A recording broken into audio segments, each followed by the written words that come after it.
Hey everyone, it's Jonathan from traindeep.com, and you are watching our Fitness Ninja Basics series, where in this first one we're going to show you how to use Google to track your workouts online. Now, I say if you are working out without keeping an exercise journal, it's similar to going into the wilderness and getting lost without a map or compass.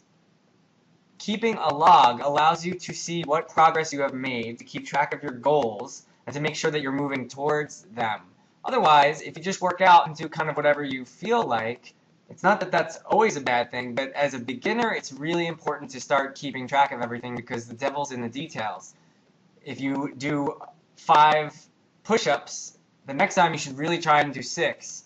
And if you haven't written that down, you might not remember. It's easy to kind of fudge things and say, oh, that's good enough when your chest is burning, right? So keeping a workout journal is an easy way to keep yourself honest, and it will also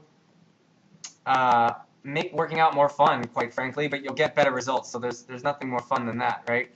So check it out. This is the online workout template that I use using Google Sheets. You can see it says blank online program. It's public, so I can share it with you guys, and you can actually download it and yeah, see what the deal is. You can use it, you can copy it, you can make it your own. You can download Google Sheets to your Android phone or to your iPhone, and you can, just like that, in the palm of your hand, in your pocket, have your workout program with you. And I've spent 15 years developing this, so you don't have to like figure it all out for yourselves. I've already created this spreadsheet for you, and one of the cool things about it is I'll differentiate between beginner, intermediate, and advanced. There's different tools on here. We'll start with the beginner ones that I think everyone should use, and then there's some intermediate and more advanced ones that if you've been working out for a little while longer and you need more details to keep track of, then you can do that.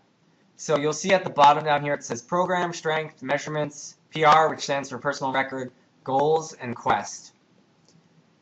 We're currently on the program sheet, which is one of the beginner tools, okay? And all you do, one of the biggest problems people have is they create goals that are larger than life, right? I want to surf a 100-foot wave, but I've never even gone surfing before.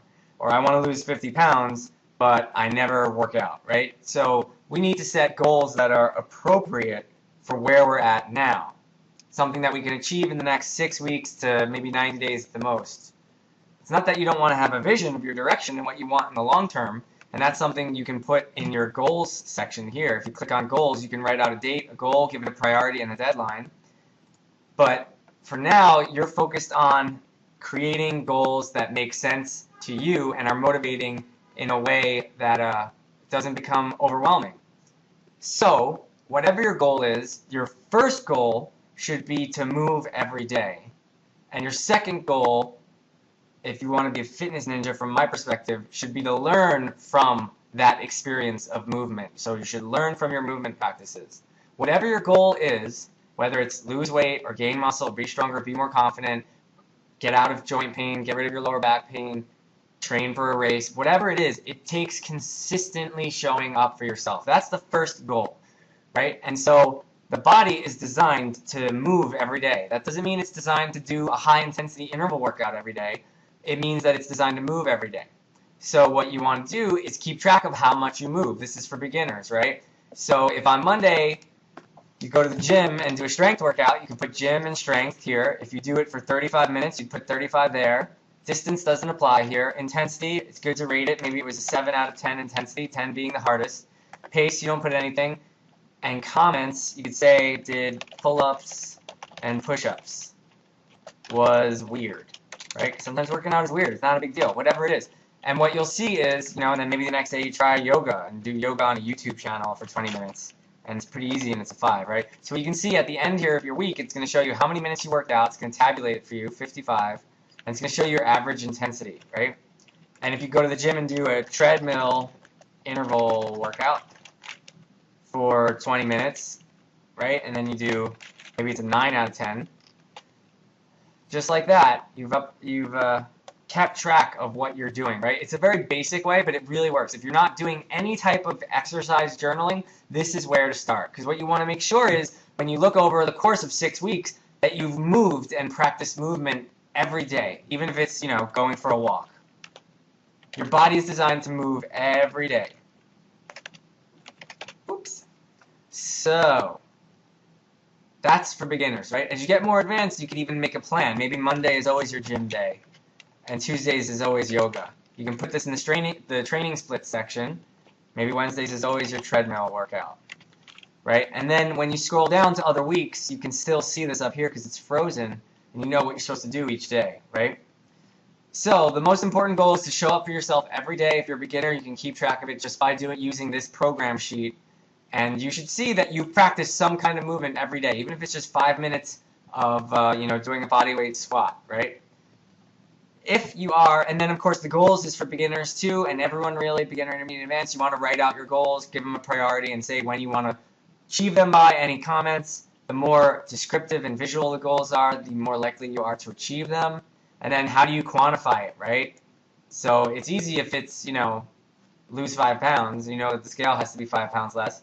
But if it's to feel better, it's harder to quantify. If it's to bench press more weight or do more push-ups, that's pretty easy to quantify. It's good to just kind of have an idea of how you measure your goal. How will you know that you've gotten it? So if you've gotten more ambiguous goals, like feel better, that's cool, but then you have to find a way to figure out, like, how do you measure that? And, of course, as we've already said, process goals are very important.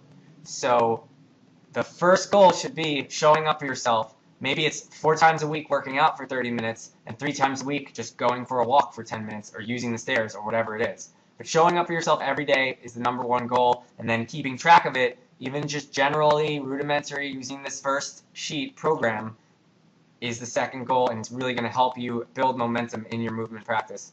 The second one is more for intermediate people or advanced, and you can actually outline a program, right? So if you want to do a warm-up, and maybe you jumping, marching in place and jumping jacks, and then maybe you want to do pull-ups, body weight squat, and then maybe you want to do push-ups and lunges, and maybe you end with back extensions.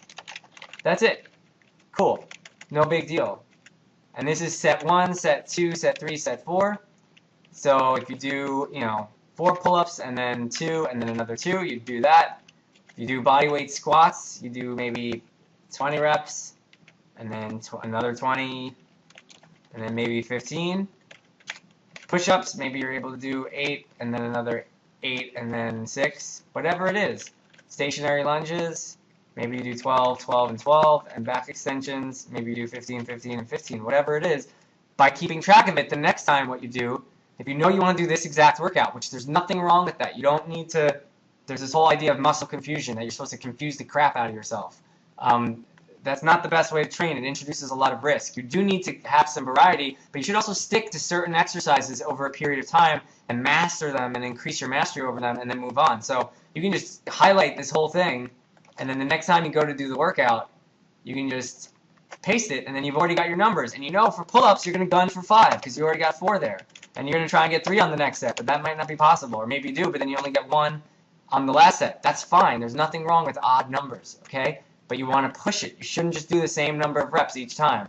And maybe then you're able to do 25, and then 20, and then 15, and then 10, and then 8, and then 6. The progress comes from those little baby steps, and if you don't keep track of your numbers, then you don't know if you're moving forward or backward. You're lost in the wilderness without a compass. You're just going around in circles, and you're going to be food for the wolves sooner or later. So just like that, you can keep track of your workouts. You do a similar workout for about 3 to 6 weeks, depending on how advanced you are, and master it. And of course, it's a similar workout, but you're always trying to do a little more weight or a little more reps in a way that's safe and controlled. And then after 3 to 6 weeks, you can switch up your workout, right? This page, measurements, is a little bit more for intermediate people, but beginners could do it as well. You could take your circumference measurements for chest, your abs, your mid-axillary, all these things, and then you put a date here, and you know if you're getting bigger or smaller. Personal records, right? If you do, today's the 22nd, and you do the most push-ups you've ever done, which is 15, then you can put that there, and then maybe in a month after training, you'll be able to do 20, and you can keep track of your personal records. And that way you know how you're doing, right? And you can change what you want to keep track of here. It should be relevant to your goals, right? You don't want to keep track of things that don't really matter, okay? And you could put your weight here or something like that as well. Although really that's under this measurement one, if you scroll down, there is a weight right here. And then goal, and then your quest, right? So this is much more advanced. If you have a goal, like be able to do 10 pull-ups, you break it down into a short-term goal, something that's more process-oriented. So maybe it's practice pull-ups and dead hangs 2 to 3 times per week.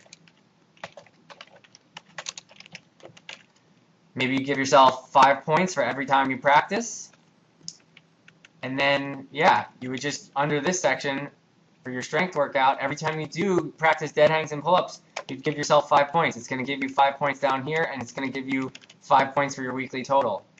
And if you practice again on Tuesday, you get another 5 points, and it totals to 10 here in this box.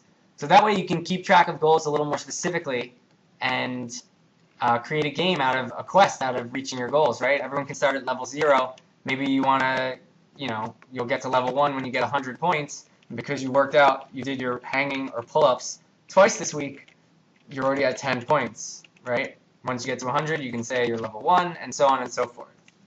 So, are there any questions about how to use this online spreadsheet? If you do, all you have to do is type in and let me know.